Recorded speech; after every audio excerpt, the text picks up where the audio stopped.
everyone. Today, I got a quick question before we get started. Most of us are probably not from Las Vegas. And have any of you had a problem getting to some type of Las Vegas party, and when you walked outside, put it on the GPS, you started walking in the wrong direction, only to find out you had to go up a stairs, around, over a bridge to get to the other side because you're good. I got at least one, so I'm not alone here. Yeah, I got another one, great. That's what we're gonna talk a little bit about today, right? I'll set the stage for this. I'm from New Jersey, and if you're from New Jersey, you don't have to pump your own gas. And that's great because it's full service. And what's interesting about that is when I go to another state and I do have to pump my own gas, I then have to go out and either pay at the pump or go inside. And sometimes I'm wondering if they're still on dial-up or something, right? You sit there and it's like, is it working? Do I tap? Do I not? These are some of the instances we're going to talk about today. What's interesting about everything we're talking about is that we're going to break the model a little bit of cloud and say, hey, there's also something that needs to happen on the edge. My name is Clint Hahn. I have this great pleasure of being your co-host today.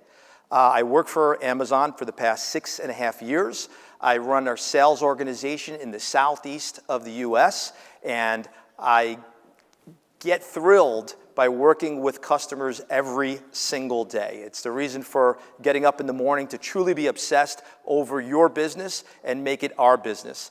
I'm co-hosting today with one of our amazing CEOs from a company called Q, who's with us, Amir Huda. Amir has been in the startup industry for many years, has founded some companies, currently the CEO of an amazing food tech pioneer in Q.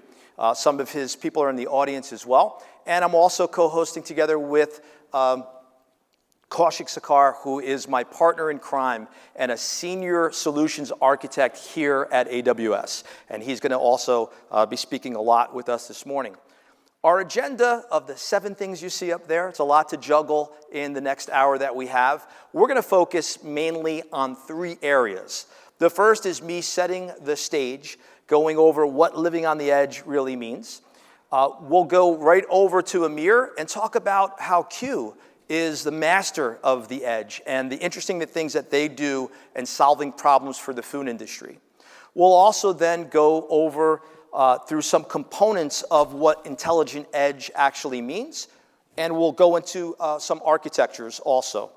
We'll recap after that. What is edge?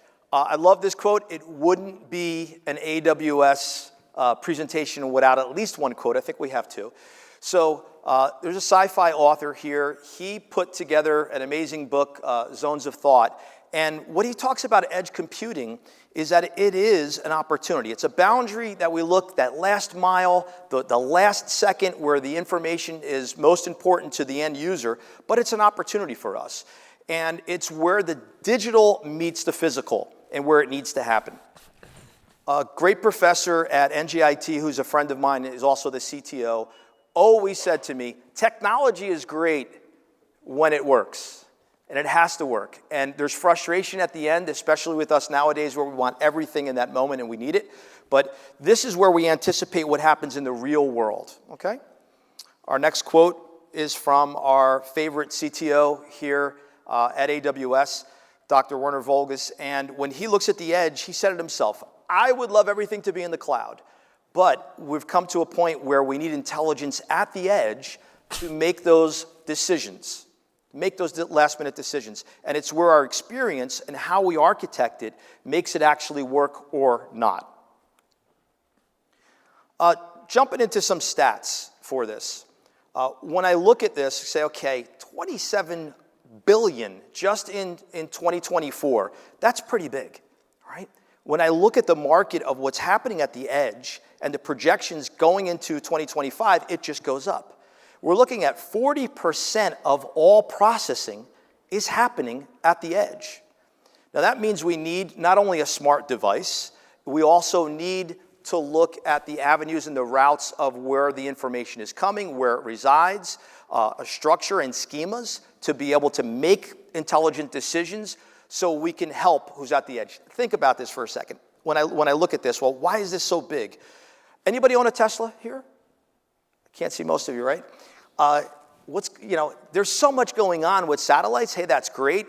The telemetry within that car and the information going back and forth, the decision making that the car has to make in that moment, you can't have it to be wrong, right?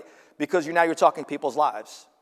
Think about the ER, okay, at a hospital, right? You can't do all the processing out in the cloud. It can't be done, right? There's just too much that has to happen. And so when we rethink and look how we have to architecture this, we have to have this in mind. The last one I'll say is that 90% of all of this traffic is happening in North America, and then it's going to expand from there. So this is a lot of data that we're talking about. So we at AWS were rethinking about supply and demand of the data and how the traffic goes. I've got a friend of mine who created some nice sensors that are out in the fields for crops. Sensors that happen in a Tesla, in any car nowadays, and the decisions that they have to make. When you look at the rate and the power that those sensors are pulling out per minute, 2,400 times that the frequency of the sensors are getting pulled out. This is so important to understand how to get that right, okay? So we'll go over that today as well. Bandwidth is never enough, you know that, right? So if we walked with our GPS on our phones, we couldn't find it. I'll give you another one, although we're all here together and we get some free coffee outside. We go over to the Starbucks and we all travel to get here, and if you wanted to grab your phone and go ahead and go on your app and it wasn't working, or you got that thing going around, you start thinking to yourself, should I have just gotten in line? Maybe that would have been better, right? We have these things to solve for. The last thing I'm going to go over here is really when you analyze the traffic itself, we've got to get smarter about what traffic belongs in the cloud to be analyzed and bring back, and what needs to stay closer to, as far as you can get to the edge. I pulled out my phone a couple times. If you think 5G, how much intelligence has to happen at the towers now, okay? It has to happen there. And when you also look at how you build security inside of it, like what do I want people to know, what do I don't want people to know, of where I am, what I'm doing, it's a lot to think about. And we can't just look at the cloud as going to be, hey, that's going to be the answer to everything. We have to have that hybrid cloud approach for the edge, right? So to get in, now that I set the stage, I want to turn it over to Amir. Amir is, what they're doing in the food industry is just amazing. He'll go over it, and I'm looking forward to listening. Great. Thank you. Thank you, Clint. And thank you for this opportunity. Excited to be here. Thank you all for coming. Before I get into Q and who Q is and what we do, I thought I'll start with something that we can all relate to, because as human beings, we can't survive without food. And in today's day, our lives have reached a point, our society has reached a point where we need food anytime, anywhere, and it has to be available based on what our needs are of the time of the day. And if you're like me 6 years ago, and you had told me that you're going to need edge computing in the food industry, I would have said, well, why do you even need technology? What's technology doing in a restaurant? And what I mean is, most people as consumers have very little idea of the complexity that sits behind that counter when you walk into a McDonald's or whatever your favorite restaurant is, and in 30 seconds or less, you place your order, the staff member punches a few buttons, you walk to the side, 2 minutes later, you get your food, life is good. How complex could it be? Well, I found out the hard way that it is very, very complex, and let me tell you why. Before we talk about Q and being the first in terms of creating a unified commerce platform, it's really important to understand what's happening behind that terminal when you walk up and you place an order. That little device, the POS as it's called, used to be cash registers and then became a POS, is literally the center of the technology universe. That's how it used to be thought of before Q came about. And people that were in the POS business, companies that were multi-billion-dollar companies building POS technology, they always thought of POS as the center of the universe, and rightly so. Because if you think about what that POS does is that order that gets placed, before even that happens, that information of what is available has to be put into that device. That menu, the pricing, the promotions, the discounts, all of that information has to get to that little device sitting on that counter. Not only that, when people show up to work in the restaurant, they clock in and clock out of that device. And guess what? If that device doesn't do its job, the employee doesn't get paid because the number of hours worked is tracked on that device. That information has to go into your payroll systems. What got sold and how much and when has to go into your accounting systems. And so there's a lot of information that is controlled by that one device. Think about the actual selling of items. When something gets sold, the inventory has to be updated. When the inventory gets updated, the supply chain has to be updated because more food has to be brought in. All of that information comes from that little device that's sitting on that counter. You walk up and you have a coupon. How does the device know what promotion to give you? You have marketing campaigns that have run. How do you know what you should be charging? The taxes, the promotions, the employee permissions, everything when you come in has to be on that device. When you layer all of this complexity on that one device, you start to see why it's so complex. But now you take that and roll forward, where as consumers, we have made it a requirement that our food has to be delivered to us anywhere, anytime. You're sitting on a couch, or you open your laptop, you open a browser, and you want to order food? Great, we have to support that. Well, you're sitting with your laptop, but you might pull out your phone. You have to be able to order on your mobile device. And then even when you're ordering at home, you might decide you're going to go to the McDonald's website and order, or you might go to DoorDash or Grubhub or Uber Eats. All of those are different places where that menu has to be served up. It's not just that device that's sitting in the store. And then you think about the way that food gets to you and who picks it up and when and how fast it's going to get to you. All of those things add complexity that restaurant technology providers have to deal with. So when you think about all of that, you start to realize why the POS was considered the center, the hub of the restaurant tech universe. At Q, we happen to just not be very conventional. We like to mix things up. We like to do things differently. And so it was very important for us to make sure that we created an environment where all of this complexity could be simplified and unified in a way where you could address the challenges that they were facing.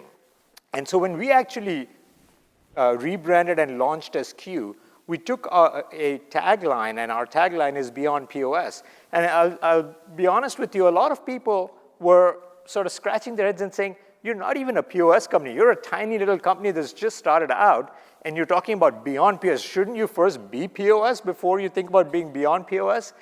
And we didn't think about it that way because we didn't think that the POS was the center of the universe. In fact, we thought it was extremely incorrect to think of it that way because that device that sits on the counter is only one way a consumer places an order. Think about the ways we order today. Not only all the mobile and web. You walk into a store, you have kiosks, you have staff members using the traditional POS. You could go through the drive-thru. There's a different POS in there. They're all different ways of placing an order. And each one has its own ways of managing menus because the companies that built these applications are different companies. The companies that build kiosk software is different. Companies that build web software is different. The mobile ones are different. They all have their own architectures. They all store menus differently. And that's where we felt like you can't think of POS as just one piece. And the reason I mention this is when you think about resilience, the big question that comes up is, why do you need resilience and why is it so critical? For a restaurant owner, and by the way, restaurant margins are amongst the lowest in any industry. So any lost order is literally money out of their pocket. And when you have single-digit margins, losing an order is just, it's almost like, you know what, let me turn off the lights, pull the shutter down, go home. Because I can't run a business when I can't have resilience. And because the reason for that is everything had moved to the cloud. We know that. That happened 10, 15 years ago. And when you took the systems that were sitting in the store, the traditional client-server system where companies like Q came about and said, wait, you can't do that. That's so old school. Everything has to go into the cloud. You created a dependency on the internet. And even as we stand here today, that dependency is not something you can take for granted. And I'm not talking about rural areas, we all experience it, sitting in your hotel room and your Wi-Fi is flaky, right? Flaky Wi-Fi is reality, and it's going to stay that way. So we had to make sure that we come up with ways to address that problem, because you cannot lose an order and still stay in business. So that's what we architected. We call it a unified commerce platform. Obviously, one of the things we did in the early days was we said, look, we cannot be all things to all people. So we put a lot of focus on who we wanted to serve. So going back 6 years, we made a decision that we're only going to serve quick service and fast casual restaurants, so we don't do casual dining and fine dining. And within that, we only focus on enterprise brands, where we define enterprise brands as anyone that has at least 20 locations. Now, of course, a lot of our success comes from larger brands, multi-hundred, multi-thousand location brands, because of all of the things we've built and how we've architected it for the edge and other things we've done. And talking about sort of that success that we've created, obviously has helped us grow responsibility. Some of our customers are here, many brands that you would recognize. Some of them are brands that own, you have a corporate entity that owns multiple brands. A good example is Go To Foods, where they own all the other brands that you see around them. Jack in the Box and Del Taco are owned by the same corporate company. WowWorks has 6 other brands. And we've done things, not only creating this unified commerce platform for a single brand that can address all the needs across all your order channels, but we did it across brands as well. So we really simplified the way you can manage and run your business. And one of the things that we realized in that process was that as you think about all these different order channels, right? This is not something as consumers we think about when we're sitting and ordering food. But when you have different technology companies creating these different forms of applications to take orders, eventually that order has to get to some kitchen where the food has to be prepared, whether you walk in there into the restaurant, or you've ordered it from somewhere else for delivery or for carry out. But because of all these different systems, the biggest challenge we saw was that the data underlying all of that gets extremely fragmented. Think about a situation where, a simple thing, a Coke, right? If a Coke is represented in every single menu system differently, which is how it is, because Grubhub has a different ID for Coke, from DoorDash, from your own website, from your store systems. Everybody has a different ID. And you come in and you tell me, how many Cokes did I sell? I'm like, which one should I look at? They're all different IDs. So now I have to hire technology people and analysts to unify all that data. It's a mess. So the first thing we did is we said we're going to create a unified data layer where the data is normalized from day one. So when somebody asks me how many Cokes I sold, I don't have to hire people to tell me what all my different systems are saying. And so this problem exists across all of the different technologies. You think about a kitchen in a restaurant today. Even before the pandemic, most restaurants were getting 10, 15, 5% of orders, somewhere in that range, were coming through digital channels. Post-pandemic, it's very normal for a restaurant brand to have 25, 30, even 50% of their orders coming through these digital channels. But the kitchen has not changed. The operations within the kitchen have not changed. The staff is stressed out because now they're having to deal with a customer that's standing in front of them that just ordered food, but you have to prepare food for your DoorDash driver that's going to just show up, and if the food's not ready, DoorDash is going to ding you. So all the complexities that get created because of all these different order channels impact not just the ordering systems, but your kitchen, your prep. How much food should I prepare? If you make too much, you have waste. If you don't make enough, your drive-thru lines are out the parking lot, and people drive in, look at the line, and drive out. These are the complexities that restaurant tech companies are dealing with day in and day out, which as consumers, we don't see what's happening behind the scenes. And when you have all these different layers coming in, essentially you have all these pathways that an order takes from the time somebody decides they want food till the time that food is delivered to you. The complexity of that journey is pretty intense. So what we do at Q is very simple. We think about our reason for existence is to follow that order journey. Anything you need to take an order, make that order, and serve that order, that's the technology we build.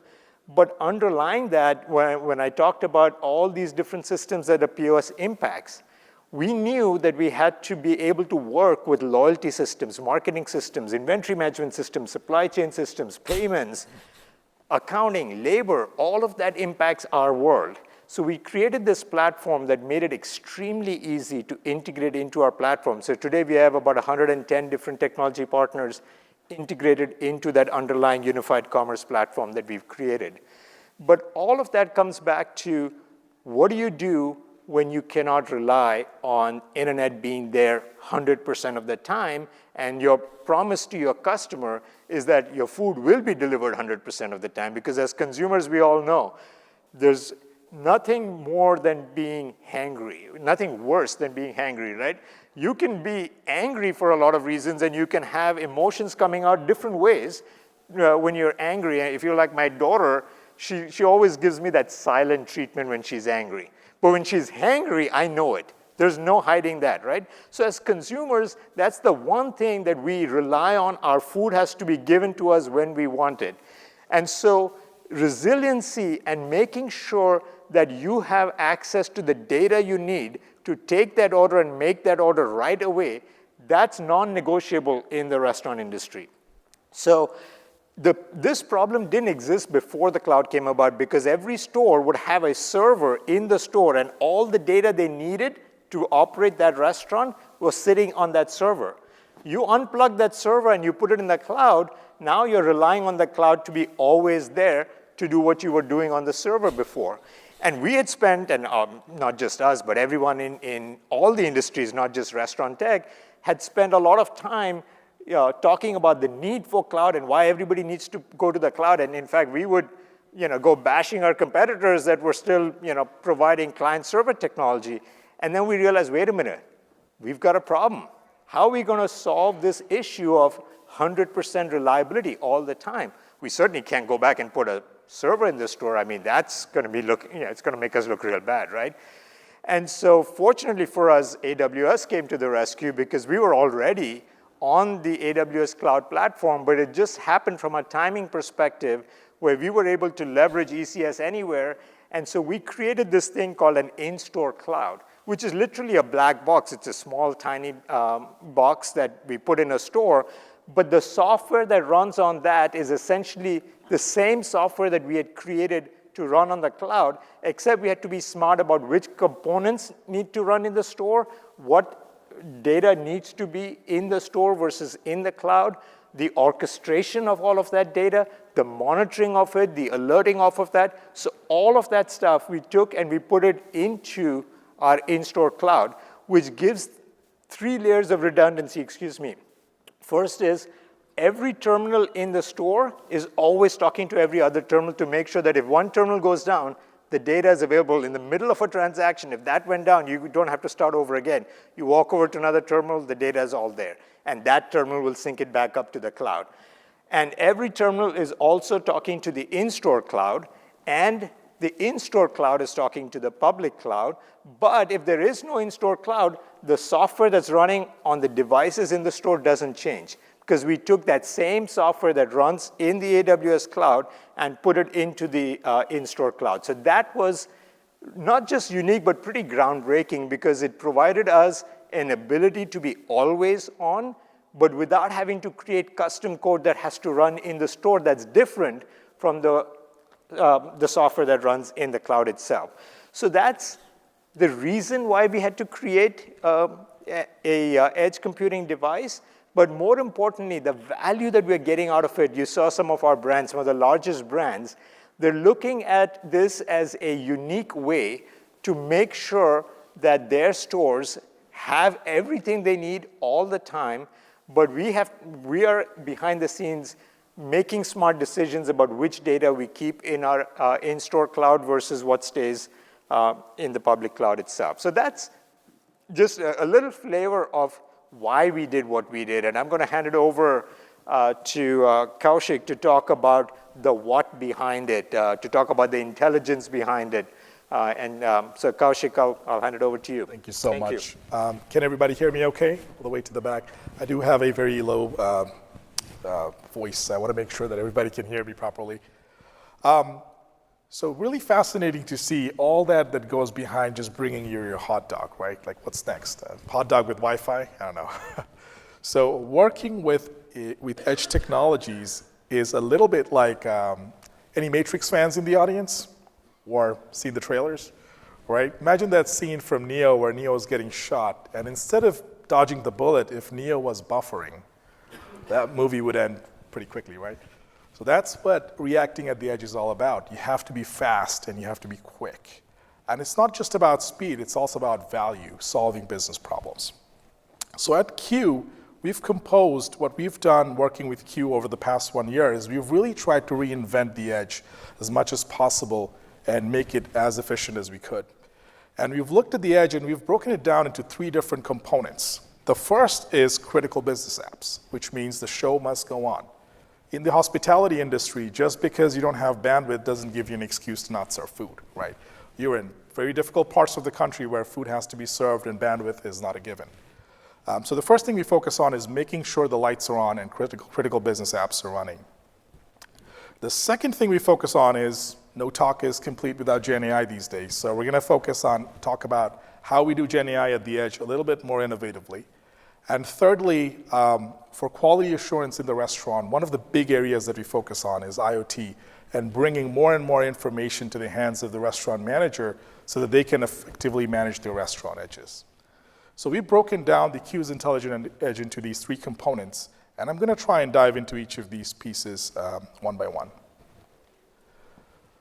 So running critical apps at the edge, before we design any system, the first thing we need to understand is, first of all, what are the requirements? And second, what are the constraints in that particular industry? In the restaurant space, as I was mentioning earlier, food has to be served whether there is bandwidth or not, right? The reality is some stores don't have even more than 10 megabytes per second, right? And rural America, if you see the numbers, 24% of rural America has issues with reliable bandwidth. So we definitely cannot design systems with guaranteed bandwidth, right? And then the other thing is, as we were talking about all these technologies, we want to keep doing more and more at the edge. There is drone, we have a server, we have all these IoT sensors, all this generative AI that we want to keep doing at the edge. But that's coming at a cost because now we're generating all this data that we now have to manage. And if there are these disparate tech stacks, then how do we unify the platform so it doesn't become an operational nightmare, right? Nobody wants to run a 24/7 call center, right? Or you don't want to dedicate 70% of your staff just to kind of troubleshoot devices. So those are some constraints. And once we've identified the constraints, what do? We start to break it apart and we start to design around the constraints. So the first thing that we did as we kind of designed the application is really try to identify what should we put at the edge and what we shouldn't put at the edge. And in order to do that, we really had to measure hard. And what I mean by that is, let's say, if the part of the service is data heavy, you probably don't want to do it on the edge. You probably want to do it in the cloud because it's data heavy and it's not latency sensitive. But for applications that are latency sensitive, like transactions, the moment you walk into the restaurant and you place an order, that order gets sent to the kitchen, and the kitchen monitor has to see the order. Simultaneously, the inventory has to get adjusted. All these are critical business applications that needs that low latency and so should be running at the edge. Apart from just dissecting your microservices, the other thing that we also have to look at is every industry is different, right? So not everyone has the luxury of going fully cloud native where we do the multi-AZ, multi-region, right? At the edge, the points of failures are slightly different. You could lose power in the store, and suddenly the store location goes down, and you'd have to think of failover slightly differently. So the first thing we did is we identified what those points of failures are, and based on that, we designed the failovers. So it could be somewhere between edge to cloud to cloud, edge to edge. So the points of failures and the failovers are completely different for this particular industry. And then finally, as we are kind of scaling all this out, we have to remember that a small chain would operate maybe 100 locations. The larger ones may be 10,000 locations. And as I was mentioning earlier, you have to put together fleet management in a way that it helps you manage all these scales and all these devices efficiently without creating a tech nightmare for your operations team. And so let's look at a real close example of how we deal with it, right? So what you see here in the diagram is basically on the very left side are all the devices that are running at our restaurant edge. There's the POS, there's the kitchen, there's the kiosk, and maybe the drive-thru, right? And all these devices have some critical operations that they need to run. In case a device gets shut down, the configuration has to be there. All the devices have to be authorized, and the transaction, all the in-store transactions have to take place. So what we've done is we've decoupled those functionalities and brought them closer to the edge. And we also made sure that it's lightweight enough to be hosted on a small x86 box, right? So we bring those to the edge, and all the data-heavy operations like loyalty, BI, reporting, all those operational data that could sit and could deal with a little bit of latency can easily sit in the cloud. Now for failover, what we've done is we've introduced a concept of a cloud switch. And what the cloud switch does is even before the transaction hits your edge, it hits the cloud switch. And the cloud switch decides which component is active. If the edge is active, the cloud switch routes all the traffic to the edge, and we get below 2-second latency under those for those workloads. If the edge is not available, the cloud switch is smart enough to either fail over to another edge location or fail over back to the cloud. So that's custom logic we had to integrate into the application at the edge to do the failover, right? And then the third part, as Amir was mentioning earlier, is the orchestration of it all, right? If the containers that we're running at the edge is managed differently from the containers we're running at the cloud, that creates an operational nightmare. You almost need a single pane of glass where your operations team can wake up, look at the fleet, and understand what's happening at the edge, what's happening at the cloud, and manage it all from the same environment. So this is where we work with ECS, and we have ECS running our applications on the cloud, and an extension of Elastic Container Service, which is ECS Anywhere, runs at the edge. And what that allows us to do is use System Center's Fleet Manager to manage all of those containers from a central location. So that means if we need to patch it, upgrade, rollback, all of that can be done from a single pane of glass, and we know when things fail, right? So by doing that, what we have achieved is, which is pretty hard to achieve in the edge, which is 7 nines of reliability. And then for latency, we've achieved less than a second of latency for most of our critical business apps. So let's switch gears and talk about Gen AI. As I was saying, no talk is complete without a little bit of Gen AI. So let's look at how we're applying it. One of the worst hit areas after the pandemic was the labor market for the restaurant industry. And that means 60% of the operators were actually short-staffed, right? And which is 450,000 less staff than pre-pandemic levels. And a lot of them were not even coming back to work, which was kind of becoming an issue for the whole industry. So this is an area that we wanted to kind of really invest in and see if there's a way we can put an auto-scaler behind the drive-thru agent and make them take a lot of orders pretty quickly. So this is an area where Gen AI is really helping that drive-thru agent scale. And again, because 40% of a restaurant that has a drive-thru is through the drive-thru, right? So we figured that would be a great area to introduce a Gen AI chatbot that can come and not only start taking orders, but do it in multiple languages.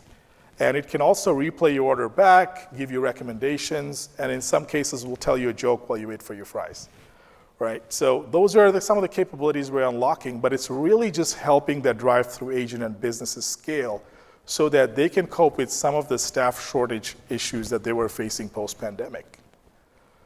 The other thing that we had to think about is all that is great. Like, yeah, we want to do Gen AI. We know what chatbots do. We know chatbots can solve all these problems. But when we're doing chatbots at the edge, now we have faced with the same constraint that we were talking about earlier, right? There is a lot of data being generated. Every time you're ordering, if we take all that audio data and we feed it back to the cloud, that's just a lot of hairpinning, right? So how can we distill it down and run some intelligence at the edge so we can do most of this order processing at the edge? So what we've done here is we've tried to reinvent the drive-thru. On the left-hand side, what you see is a drive-thru window. Customer comes in, places the order at the drive-thru window, and the order gets processed at an edge device. Now, what does this edge device have? This edge device has a compute platform called NVIDIA Jetson Orin, which can host a small learning model or a mid-sized learning model. And it can also host a module called Whisper, which can do speech to text. So we're taking all these feed from the drive-thru, we're running it past Whisper, and we're getting the speech converted to text. Then we're feeding it to a small learning model. In this case, we have played around with a few, but this is Llama. And what Llama is able to do is do the natural language processing, pick up that order, and pass it back to our containers that are processing the POS transaction, which you see in number 2. And this is an appliance you can put at the restaurant edge that can process your orders without being off the grid. It doesn't have any internet reliability. However, not all customers want to add more appliances to the edge, right? So we wanted to have, whatever we have at the edge, we wanted to have a homogeneous tech stack running on the cloud. So what we were able to do with the help of SageMaker Jumpstart, we can host the same Llama model on AWS.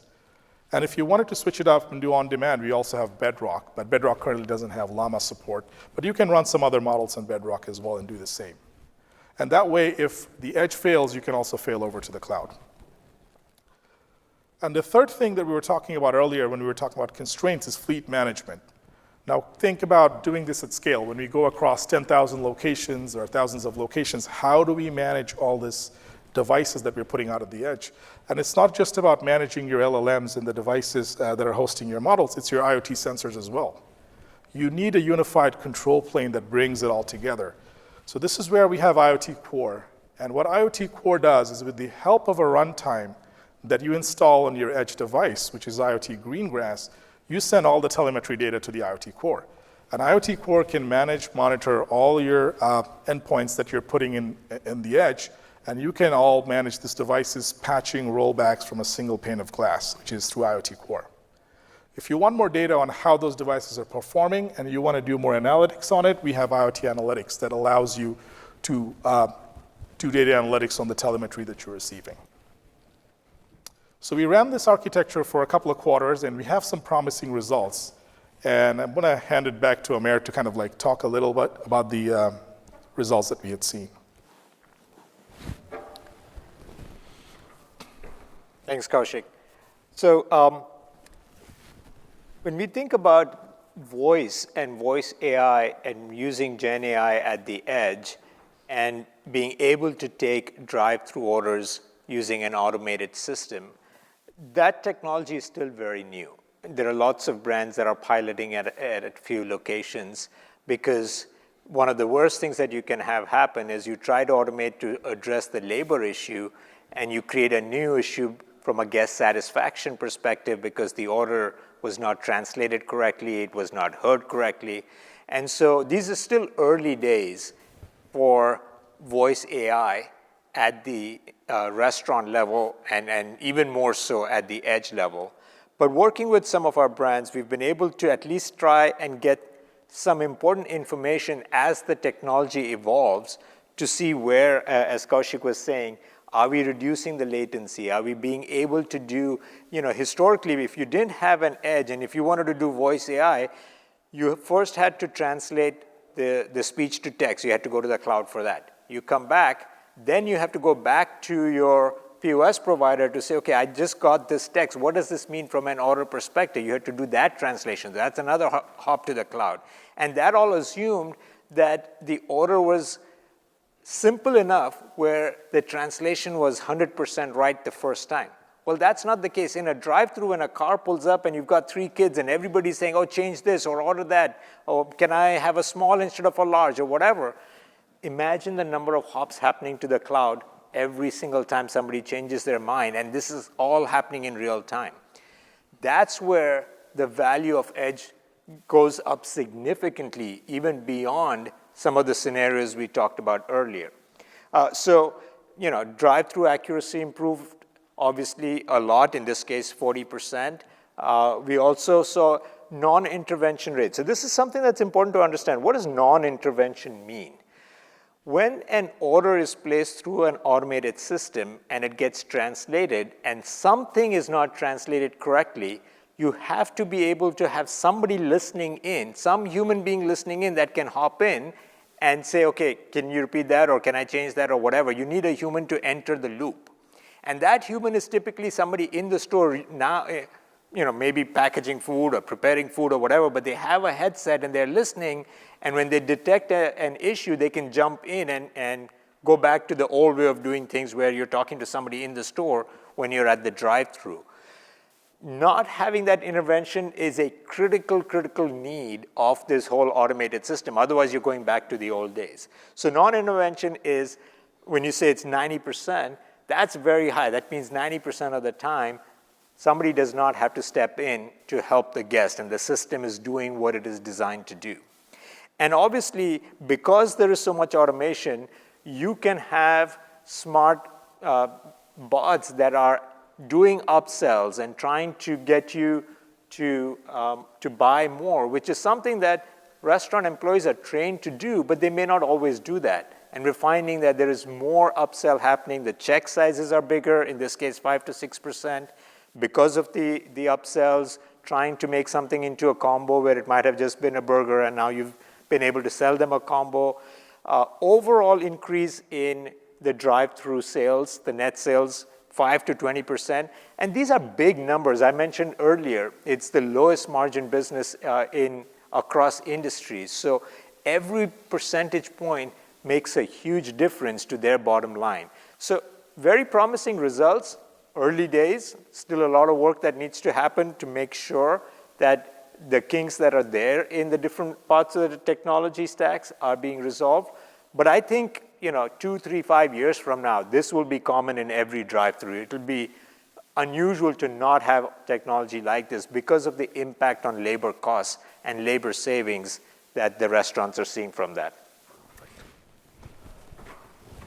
Thank you, Amir. So I was mentioning, this is only from their first 2 quarters of running this. As I'm pretty sure as we kind of dive deeper into more use cases and do it across more fast food restaurants, the numbers are going to be more impressive. Now let's switch gears and talk about the third wheel in our intelligent edge. One of the areas that is extremely important if you're in the hospitality business is guest experience and customer experience. And this is an area where a lot of technology is in play, starting with, as I was mentioning, IoT sensors are being applied. You want to know when the oil is going bad, right? You want to know that quickly so that the food isn't undercooked. You want to know if somebody left the walk-in refrigerator open in the restaurant. So there is all these information and all these sensor information that is providing you that level of quality that you want to maintain in your restaurant. And each of these devices are generating something in the order of 10,000 plus samples, which are signals coming out of these devices per minute. And again, if we go back to the original constraint that we had defined earlier, there's never going to be enough bandwidth because the more you want to do guest counts, you want to do more fancy stuff at the restaurant edge, that only is going to come at the cost of doing more data processing at the edge. And the second is the luxury of hairpinning the traffic to the cloud may not always be there. You want to know when something's left open, you want to go and close that door right away, right? So you want to react fast to those signals.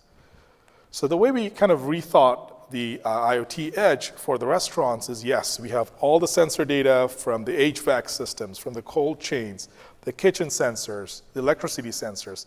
All of that are coming in, but not necessarily all of them are going to the cloud.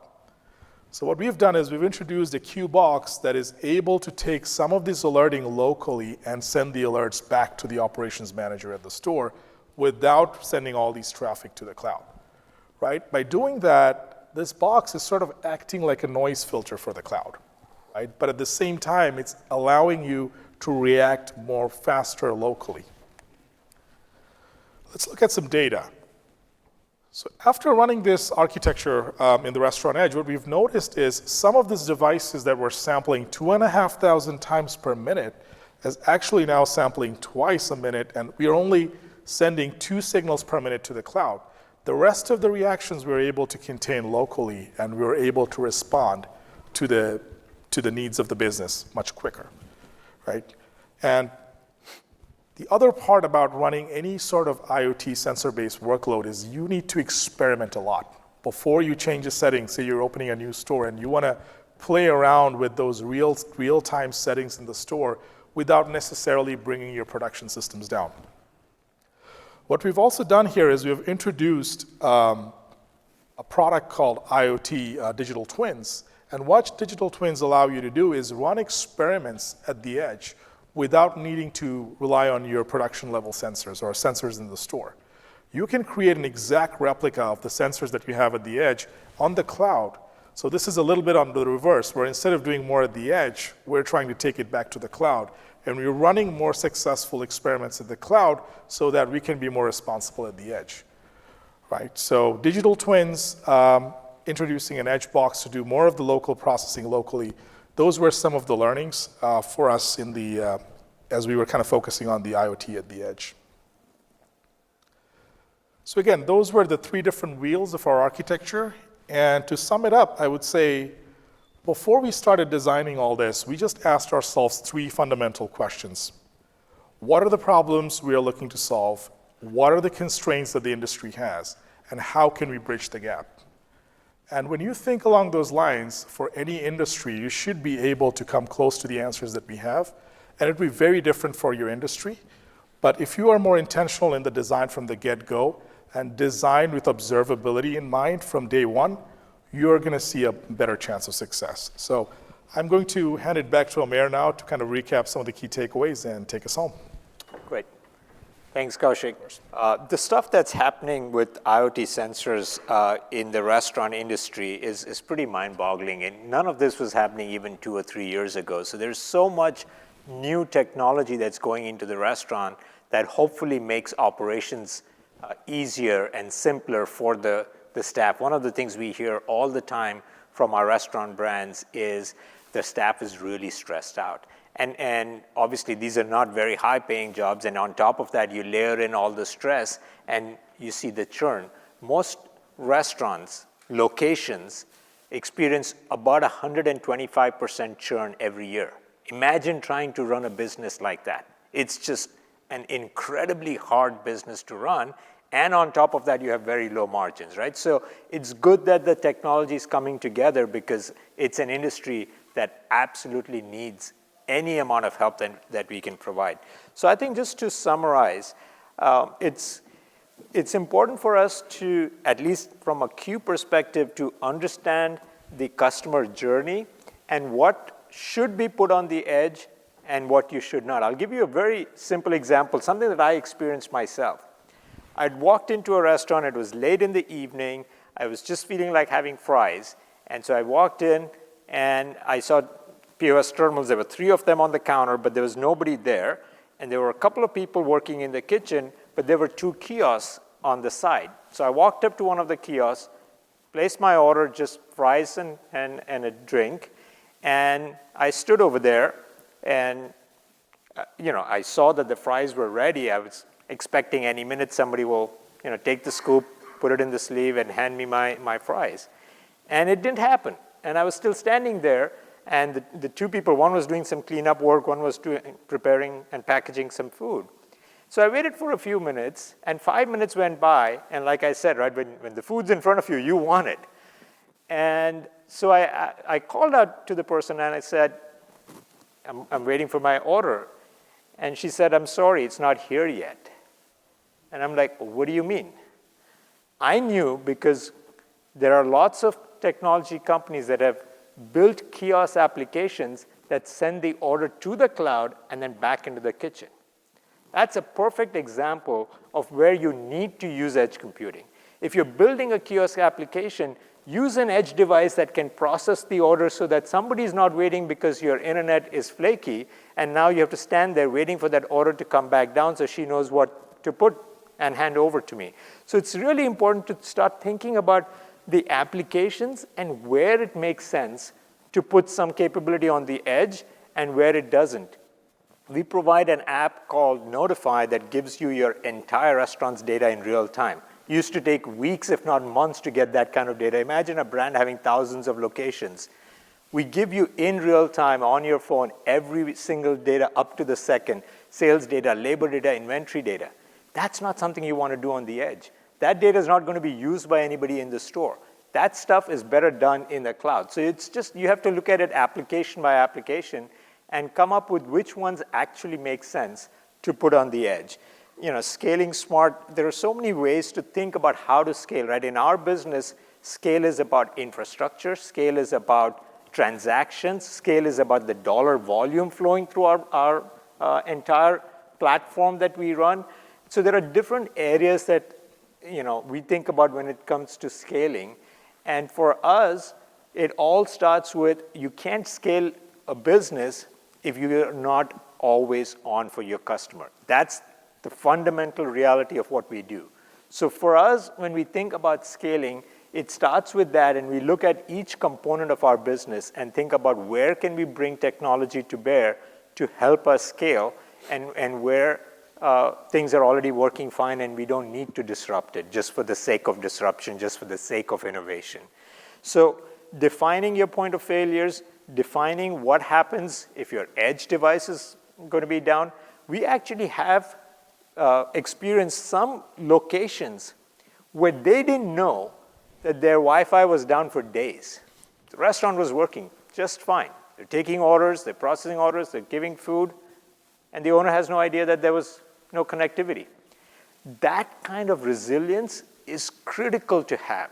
So understanding your different points of failure and then coming up with which ones you want to solve with what type of technology, because we all know there's a ton of different options that we have as technologists that we can choose from and make sure that we're applying the right ones for the right business problem. So I think overall, when you think about this order journey, it's really interesting to see how it has changed, not because the restaurants decided that that's what they wanted to do, but we as consumers decided that we want to be served that way. The old days of where you walked into a restaurant and you sat down and you ordered food, or you walked in and you took your food and went home, those days are gone. And so the ability for technology to make our lives easier, to be able to deliver to us the most important thing that we need to survive, which is food, in a way that makes us happy at the end of that process, that guest experience, that's critical for brands. And that's what we're trying to build with AWS, and making sure that as new technologies are being announced by different partners, which ones make sense for Q, which ones make sense for the restaurant industry. And hopefully you got a little bit of a flavor of why resilience is important, why intelligence is important. I mean, just doing edge computing was challenging enough, and now bringing Gen AI and intelligence at the edge, this is all pretty groundbreaking stuff. It's happening as we speak. Like I said, there are lots of pilots going on, and we're really excited to partner with AWS and to bring some of this to life. So thank you very much, and appreciate you being here. Great.